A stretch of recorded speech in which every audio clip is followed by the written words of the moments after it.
Well, US Secretary of State Antony Blinken says that they've offered Russia a diplomatic solution to avoiding conflict between Moscow and Kiev. That's after a frosty response to those written responses from both the US and NATO to Moscow's security demands.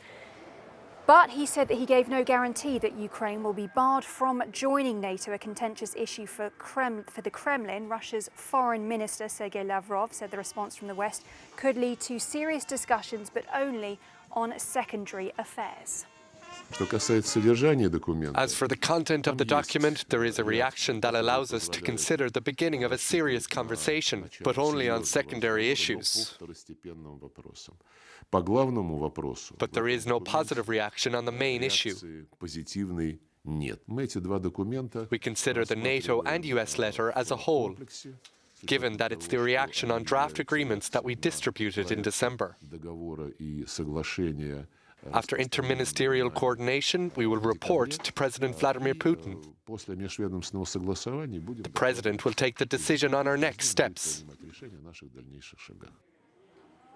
Germany says it will consider the Nord Stream 2 gas pipeline as part of its sanctions on Russia in the event it invades Ukraine. The pipeline, which is yet to open, would provide Berlin with low-cost gas from Russia. Germany's been accused of not doing enough to support Ukraine because of its energy dealings with Moscow. But Foreign Minister Annalena Baerbock says that while Germany has refused to supply weapons to Ukraine, it will continue to provide economic support to Kiev.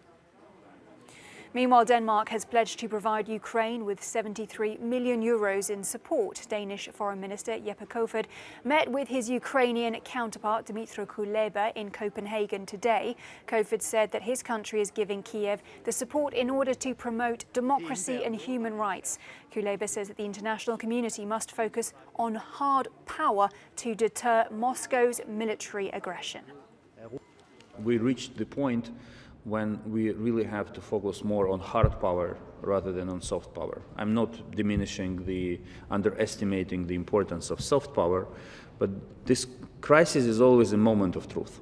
And this is why we speak about weapons, this is why we speak about economic sanctions, this is why we speak about the consolidated position of all of us, so that President Putin sees that there are no weak links. While I'm a big fan of soft power, I'm afraid that this is really the time for hard power to be used. Well, in Kiev for us tonight is our international correspondent Annalise Borges. She sat down with the former Prime Minister Arseniy Yatsenyuk, and she started by speaking to him about hard diplomacy and what that could mean for Kiev's response. Take a listen to what he told her. I still believe that the Western world can deter Putin. Otherwise, if Putin goes with the full-fledged invasion and conquers Ukraine, this would be a disaster for the European Union and for NATO. This would be a disaster for the entire free world, and this would be a success for autocratic regimes like Putin's regime and his allies. Now, she also spoke to him about the response from the West, from Biden and from NATO, and whether that was a united response, but raised the issue of Germany and whether it was stepping up and giving the help that Ukraine needed. Take a listen. It's in the national interest of Germany not to have the conflict in Europe. Otherwise, what is to happen to German people? They will pay more for gasoline, for electricity. Their financial system will be in a disarray. They will need to pay more as a military expenditures to increase their military budget. They will face another wave of refugees.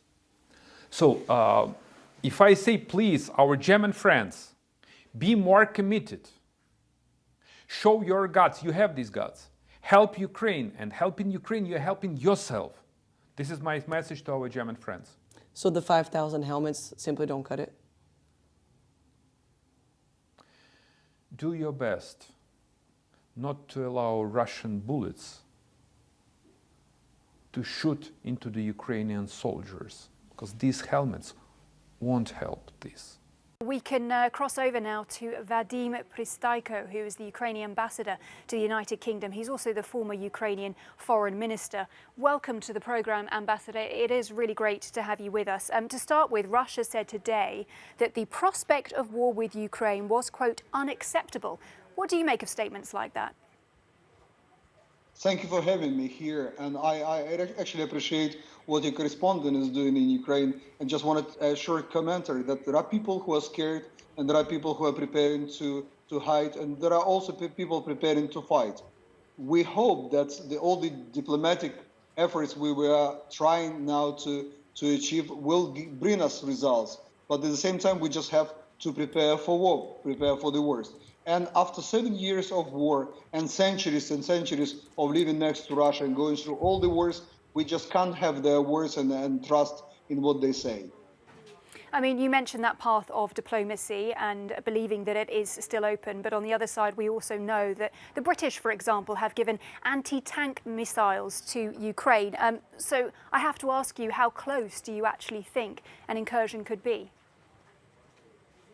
It can start at any day, but hopefully it won't start again. These rockets will actually raise the price for any invasion, and Russians also understand it. They are not endangering anybody on Russian territory. There is no chance that Ukrainians will use these rockets and go and invade anything. This is a purely defensive weapons, but Ukraine needs much more than that.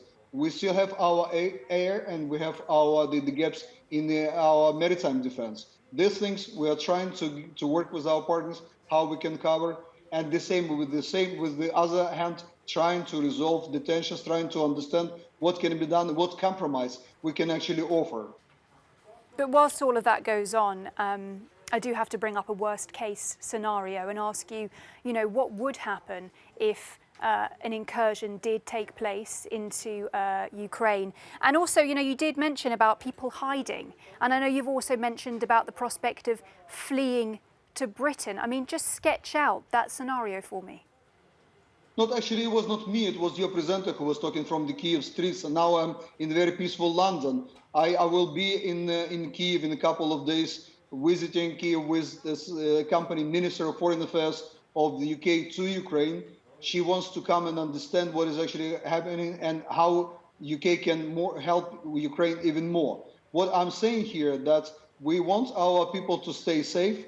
First, what we're doing, first agenda is to avoid any sort of war.